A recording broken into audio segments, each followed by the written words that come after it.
Simon Grimmer is after meat for the freezer in Surrey, where he faces defeat by local roebucks until... well, that's for you to find out. I don't do difficult stalks. Country shows, Andy Ford goes to a festival of field sports at the Hampshire Countryside Day. And I am off to Cornwall to meet the righteous dudes at the Cartel Spearfishing Rodeo and Camp Out. It's changed a lot over the years, you know. There used to be a handful of us, now there's literally thousands. David brings you the news on the Fieldsports News Stump, and James has the latest YouTube hunting films in this week's Hunting YouTube. Welcome to Fieldsports Britain.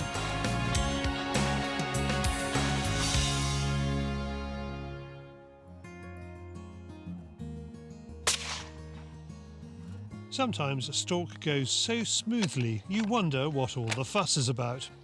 Other times it seems everything is against you. Today is looking like one of those days. Surrey pest controller Simon Grimmer is out at dawn after a roebuck, and things aren't going his way.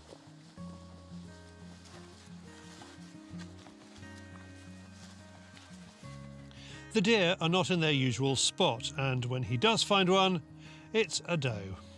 Day or night, Simon uses his trusty old Pulsar XP38 spotter to help locate his quarry. An amazing bit of kit. It's a game changer. It's a difference between being a recreational stalker and someone who does shooting for a living. If you want a recreational stalk, I totally understand just going out with binos. But if you've got a job to do, then this is an absolute game changer. As the light comes up, Simon spots a couple more deer. Something spooks them. It's a couple of early morning runners, chatting loudly as they go. If we do ever get a shot, Simon will be using his quad sticks. They're the lightweight carbon fibre ones by Mjolnir, which he got from Best Fox Call. I just generally prefer quad sticks. Just gives you that stability on your shot and gives you the confidence to shoot. I have a set of trigger sticks. I do use a tripod. It depends on the situation I'm in. So if I'm doing an urban job or on someone's bedroom window, then having a tripod's easier to manoeuvre around rather than quads. There's nothing else for it. He cuts his losses and heads off to another permission just down the road. And that's when his luck takes a turn for the better. There's a small group of roe in the field right beside the track, and there's a nice cull buck among them. Simon's rifle is a Sacco 85 in 243 calibre, shooting 100 grain home loads. Absolutely devastating accurate. Just all in all, a fantastic combo and an excellent package.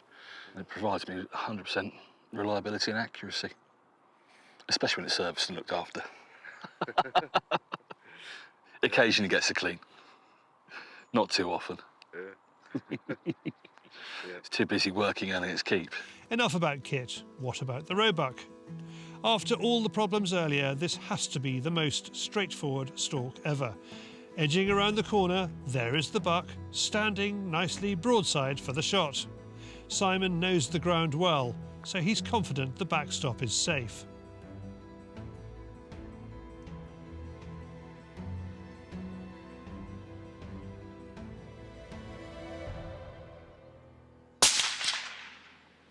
The shot is good. The buck runs a short distance and falls dead. What we're going to do, we'll leave him be for a couple of minutes, let him stiffen up, just make sure he is dead. It was a heart-lung shot. So he's reacted well, he's dropped just around the corner. Yeah. I'll even let the dogs out. It won't be the hardest track at all. Wasn't the hardest stalk, exactly. Second. Wasn't the hardest stalk ever. I don't do difficult stalks.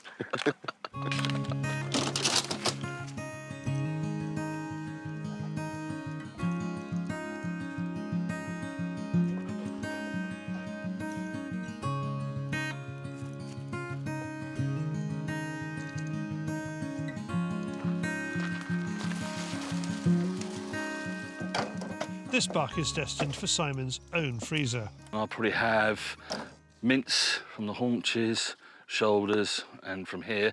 The fillets I'll have as fillet steak. And yeah, I've got a couple of butterflied haunches which I'll put on the barbecue. I'm looking forward to that.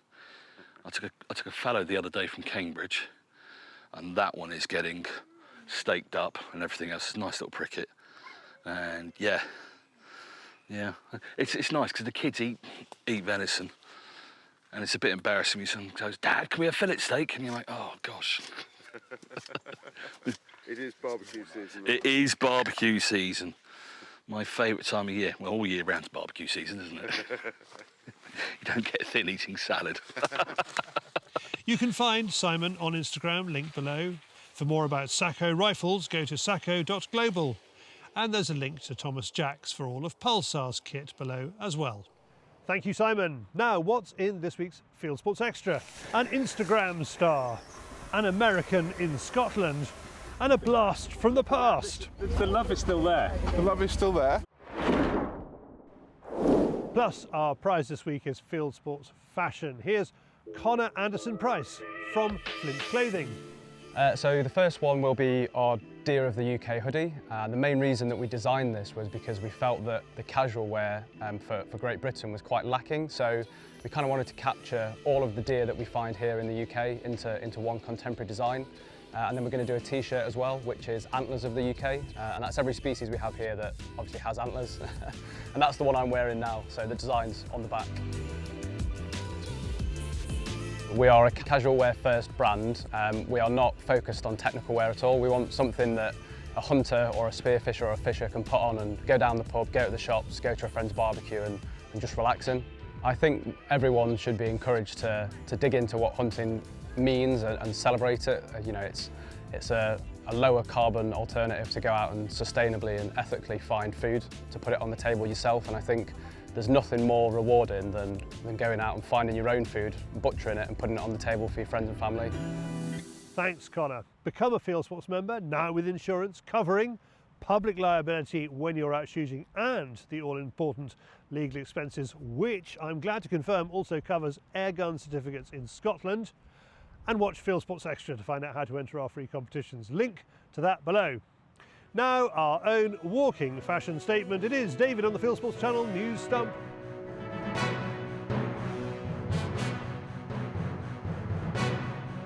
This is Fieldsports Channel News. The Labour government in Westminster has been accused of prejudice. It was after the Labour Party prevented Britain's largest hound sports group from taking part in its annual conference. It blocked the British Hound Sports Association from exhibiting at the political get-together in Liverpool, while organisations including the League Against Cruel Sports had a stand. The BHSA regulates the legal practice of trail hunting in the UK. Labour allowed other pro-shooting and hunting organisations, including Basque and the Countryside Alliance, to take part. The BHSA say it's the clearest indication yet that Labour plans to ban legal trail hunting.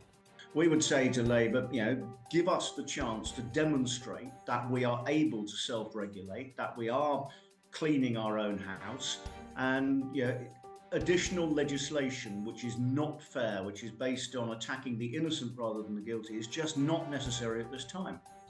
Researchers have praised shooters for helping to try and revive Britain's dwindling woodcock population. The antis want the Westminster government to ban woodcock shooting in England, even though the bird is distributed from the UK to Japan. Voluntary initiatives to monitor the migratory birds are the reason a new law restricting the woodcock season may not be needed. Figures released by Basque show the migratory winter population of woodcock may be as high as 1.4 million birds. Resident breeding birds are the issue though, with over 51,000 pairs in the UK, the western edge of their range, most of them in the south of England. Basque, which collates bag returns and conducts a woodcock wing survey, praises shoots that have moved the opening of their woodcock season to the 1st of December, when most migratory birds have arrived. It is believed that this is the key factor in stabilising the population by protecting the resident birds. A new Oxford University study concludes that a ban on trophy imports would do more harm than good. The study says more than 2/3 of responses submitted to a government consultation about a proposed trophy import ban are linked to lobby groups pushing for the ban to be imposed. They claim they want a ban on imports in order to address what they call public concerns. The Oxford researchers say that a ban ignores the value delivered by trophy hunting, both financially and in inspiring wildlife conservation. It says hunting animals, including elephants and hippos, has no significant adverse impact on their populations. The study, carried out in conjunction with the Oxford Martin programme, calls for DEFRA, the Home Office or the Foreign Office, as it's unclear which government department is handling this legislation, to rejig the bill if it's to be reintroduced to the Westminster Parliament. Labour backer Dale Vince has called for children to be fed on protein extracted from grass. In a reel on his own Instagram account, Vince says he's involved in a project to extract protein from grass in a lab instead of people getting it by eating meat and dairy. The grass is harvested, then made into either powder or granules. It can then be eaten by humans like other vegan-style protein sources, including soy. Vince has donated more than £3.6 million to the Labour Party this year. When it comes to school meals, it is very clear that the only people that should be deciding what children are eating are the parents and guardians of those children, whether that is vegetarian, vegan or meat and dairy. The vast bulk of people in this country do consume meat and dairy, and they want their kids to have access to nutritional meat and dairy based meals. That is a matter for them, not animal rights activists, and the Labour Party should absolutely ignore Dale Vince and anyone pushing this plant-based, compulsory plant-based agenda.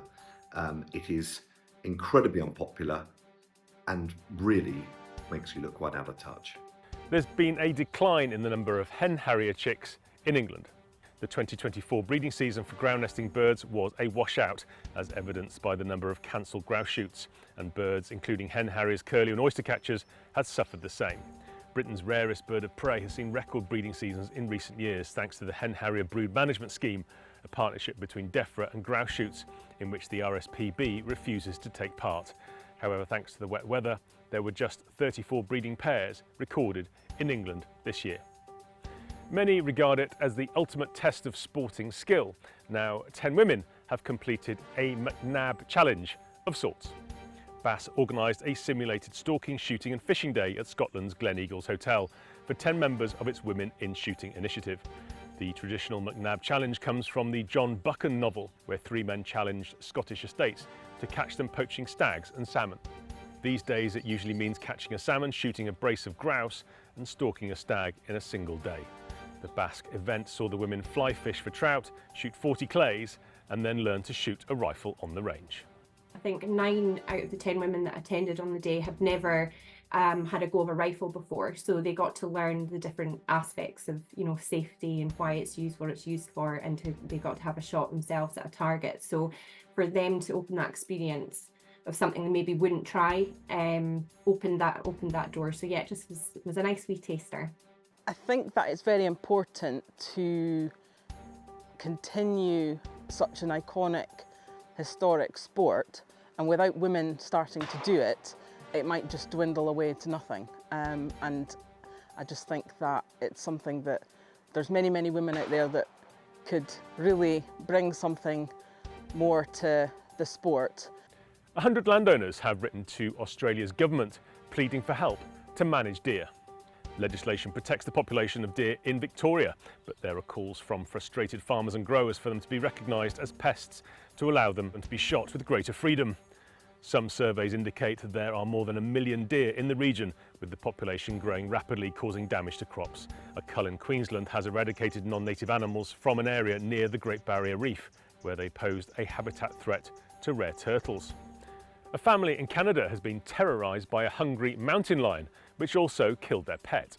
Jessica Lowe from Calgary filmed this footage when the big cat appeared at the rear patio window of her home. When the cat moves to one side, you can clearly see the carcass of the family's pet cat lying dead behind it. Jessica was with her 5-year-old daughter at the time. The cougar picks up the dead cat and walked off with it, then returned later in the evening and clawed at the back door of their house. Officers from Alberta Fish and Wildlife Department visited the scene and told the family the animal was probably just young and curious. And finally, you've seen the TV presenter and the animal rights activist. Now it's Chris Packham, the artist. The BBC TV presenter has taken part in a new exhibition called Wild Things at a gallery in Deal in Kent, showing works by celebrities including TV comic Vic Reeves. After years of praising activists who throw paint at paintings, Packham's digital print, Fox, could be yours for a guide price of just under £2,000. I think there's a good chance we'll save our money. You are now up to date with Fieldsports Channel News. Stalking the stories, fishing for facts.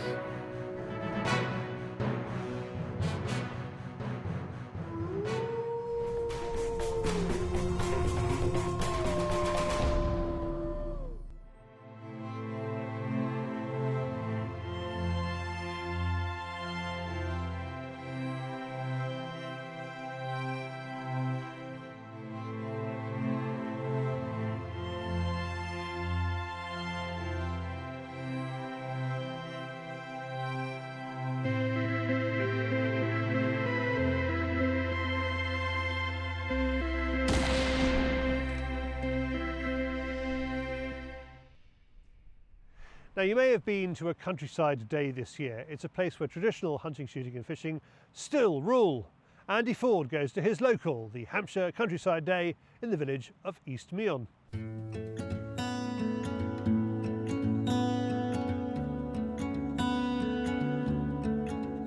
So there are shows like this that take place all over the country, but this one is on my doorstep. This is the Hampshire Country Sports Show, a chance for country sports to showcase all the great things we do.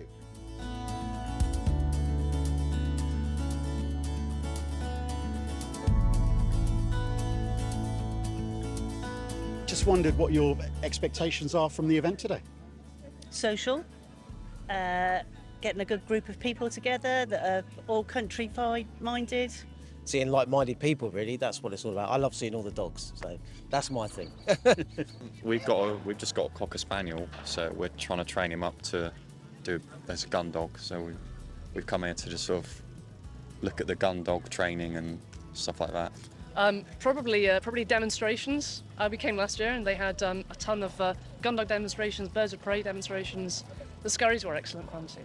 There's so much going on, you know, all the various different country sports together. I mean, that's so important, isn't it? Absolutely, yeah. Definitely. Yeah, it's important. I mean, it's important that we maintain the countryside, and events and days like this is good for everybody, I think, and it's good to get the kids involved at an early age as well. You get every walk of life here.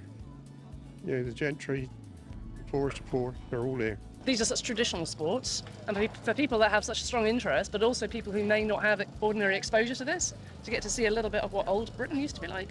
So one of the greatest things about today is that all field sports are represented. Hunting, shooting and fishing. There are dog shows, there are casting demonstrations.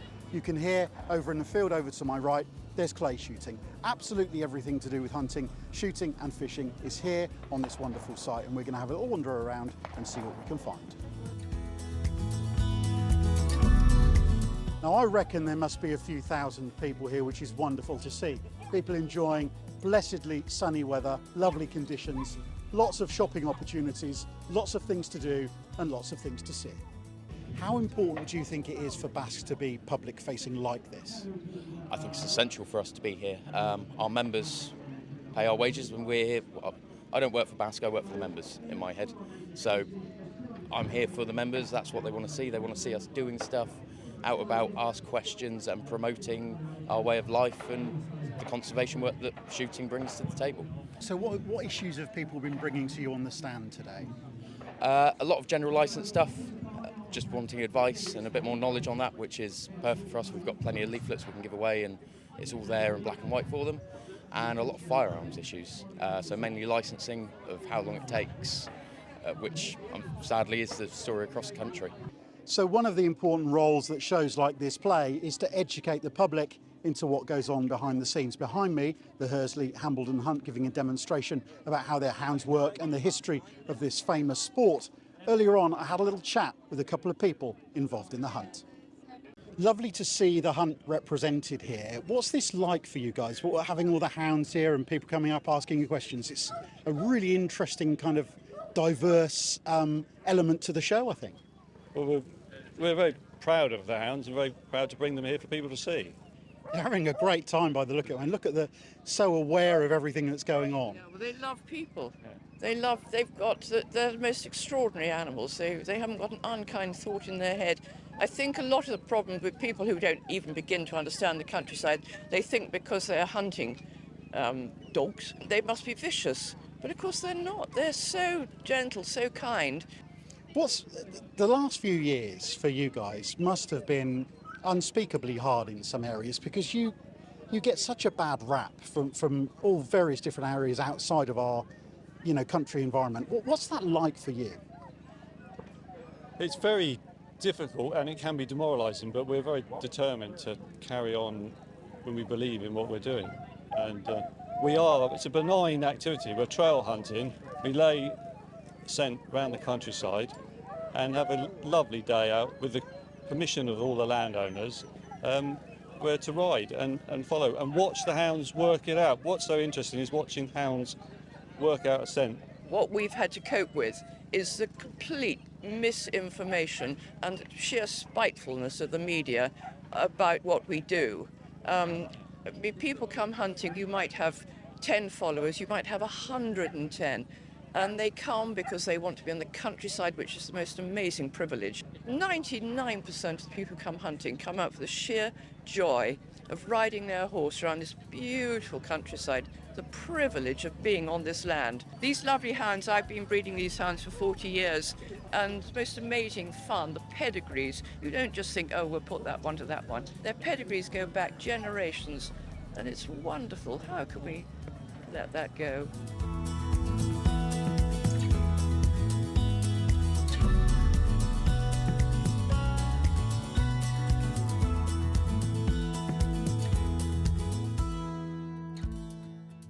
What do you think people get from the sort of the clay shooting experience at fairs like this one? They get an insight. They come here, they get an insight, and then they want to take the sport up. We'll have inquiries today, and we'll see some of these people that have been on the Have a Go come to Chalky Hill and want to have a few lessons and start the process of enjoying themselves. It's lovely to see the kids shooting as well. I mean, if we look over to our right, there's a brilliant, really little one there. And at the end of the day, that is the future of shooting. My little one is 6, just. Talk us through it then. He's obviously got an eye for this. Apparently so. If you've just caught him catching shooting those, yeah. Do you shoot yourself? I do, yeah. I mean, how important is it for you as a parent to see him progressing into this? Very important. It's important to get kids out in the countryside, get some stuff done, get some shooting done. It's better than sitting in front of a screen, isn't it? How many's he hit now, do you reckon? I'm not sure. I'm missing it doing this, aren't I? So I suppose it is a little bit of a shame that the event's only taking place on one day, but there we are. One of the things I've felt today is this enormous sense of community. All field sports represented: hunting, shooting, fishing. Just incredible. Wonderful to see everybody out enjoying the sunshine. It's been a terrific, terrific day. Thanks all who took part in that. Now let's talk raffles. Fieldsports Channel's new website for raffles has raised £800 so far, so thanks very much to everyone who's taken part. There are still weeks to run on these prizes, including a brand new Pulsar Telos LRF XL50 priced at just under £4,000. Tickets for that are $9.99 each, and we have sold 56 as I record this. Next, best described as underwater deer stalking, let's go spearfishing.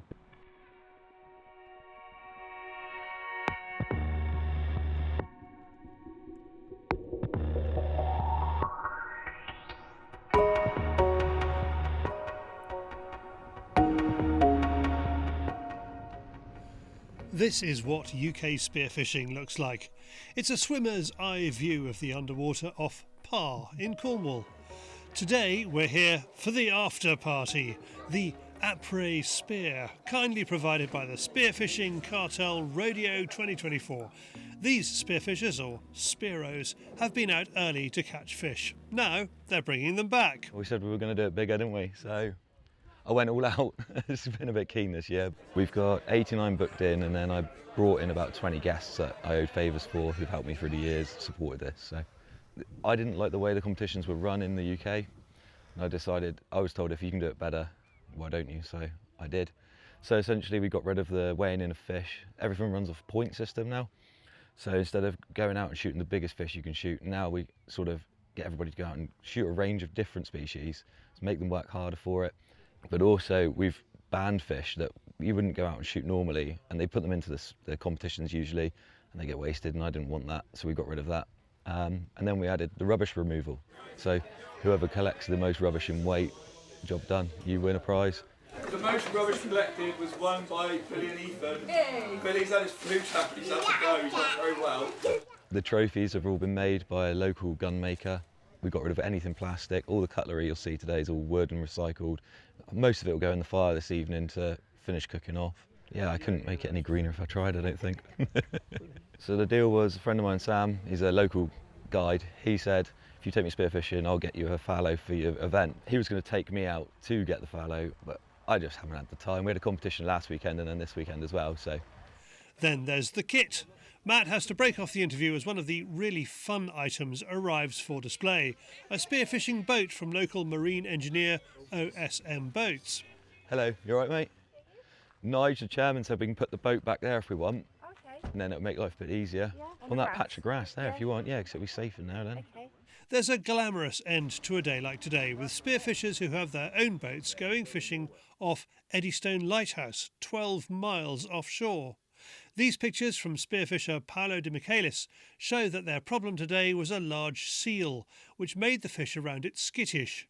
But it didn't stop his party coming back with some amazing bass. What gets lots of spearfishers excited is the spear gun.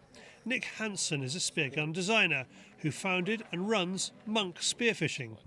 I designed and made this for my company Monk, and this is the kind of flagship model. Basically they're all modular, so the front end is interchangeable. You can make them longer or shorter, more powerful, less powerful, depending on the conditions or what sort of species you're after. It also allows you to travel with them as well, so you can pack this into your suitcase and just take it abroad if you're going on holiday or whatever. I launched it, it was back in March, end of March, and yeah, so far sales have been all right, pretty good. There's been a few sort of teething issues my end with the manufacturing, just getting components and supply chain issues and whatnot, but otherwise it's been pretty plain sailing and a really, really good fun project basically. So yeah, I believe I'm the only manufacturer in the UK who makes the entire gun, so trigger mechanisms, handles, reels, shafts, barrels, everything. I make the whole thing myself in my workshop by hand. What are the safety features? So basically, don't load it out of the water, don't fire it out of the water, and yeah, make sure you're only pointing it in a safe direction basically. Other than that, that's the only safety really. There's no mechanical safety on these. What would happen if you did fire it out of water? It would most likely fire to the end of the shooting line and then bounce back at you. So yeah, it could be quite nasty, to be fair. Spearfishing is a growing sport in the UK, with companies popping up which are dedicated to it, like Monk, and like spearfishing and deerstalking fashion brand Flint, which has a stand at this event. One of the people who made the sport popular is legendary Spearo Colin Chester. This is the first time I've been to the old spearfishing rodeo.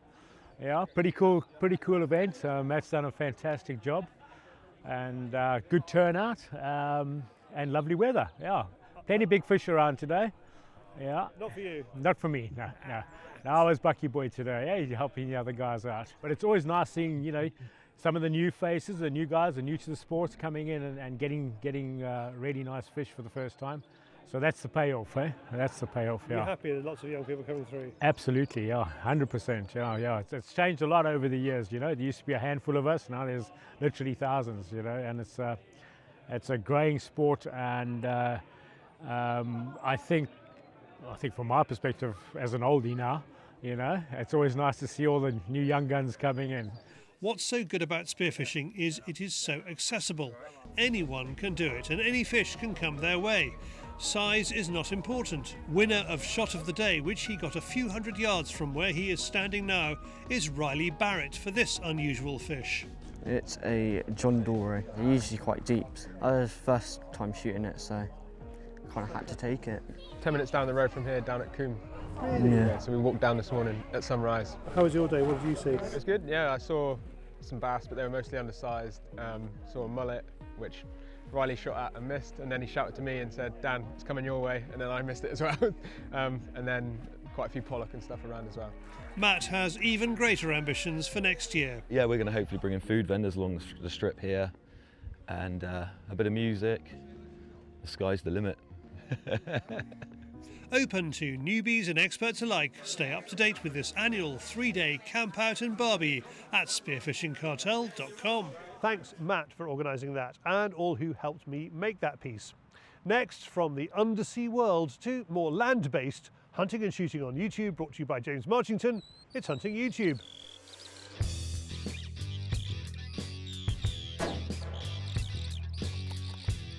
This is Hunting YouTube, which aims to show the latest and best hunting and shooting videos that YouTube has to offer. Here's what I picked for you this time. First this week, here's the touching story of Dana from Mountain Sport Airguns, taking his young daughter on a camping and squirrel hunting adventure in the woods. Next, here's the latest from David at Predator Protection UK, who's after rabbits with his 17 HMR and catches a fascinating encounter between a fox cub and a barn owl. Watch to the end for a touching tribute to his young friend and keen shooter Ewan, who sadly died recently at the age of just 13. Thanks to viewer Nick Curry for sending us this film of his first wildfowling outings of the 2024 season. He's flighting teal at dawn with a moderator and subsonic cartridges, then going after geese before heading back to the pond for an evening flight on mallard and teal. Viewer James Crowther has also been in touch to tell me about his latest video. Not deer stalking this time, instead he's decoying pigeons. It's his first time filming shotgun shooting, but he manages to catch a good few shots and rounds it off with a field to fork piece about his favourite way of cooking the birds. Now, if you're a bit of a gun nerd, you'll enjoy this deep dive into the story of Remington's 1100, the world's best-selling semi-auto shotgun, launched in the 1960s and which still has plenty of fans today. Next, here's the ever-popular Christopher Clausen, showcasing Savage rifles, Leupold optics, and Hornady ammo on a variety of hunts for roe and red deer, moose, and foxes. Some great footage of fox shooting from this Danish channel, with foxes coming to the call like field trial champions. And talking of well-trained dogs, here's a short and sweet video from Nith Valley Gun Dogs, training some very enthusiastic spaniels walking up rabbits in rough pasture on a windy day near Lockerbie in Scotland. That's it for this week. I've put all these films into a playlist for you. Click on the eye symbol top right or check this film's description. If you have a YouTube film you'd like us to pop into the weekly top 8, email me the link, jamesm@fieldsportschannel.tv. And that's it for this week. If you haven't done so already, please whiz over to our website, fieldsportschannel.tv. You can click like us there on Facebook and on Instagram. You can follow us on Twitter, subscribe to us on YouTube, pop your email address into our register page and we'll contact you about this show. Fieldsports Britain, it's at 7 p.m. UK time every Wednesday. And this has been Fieldsports Britain from the very north of Scotland. Good hunting, good shooting, good fishing, and goodbye.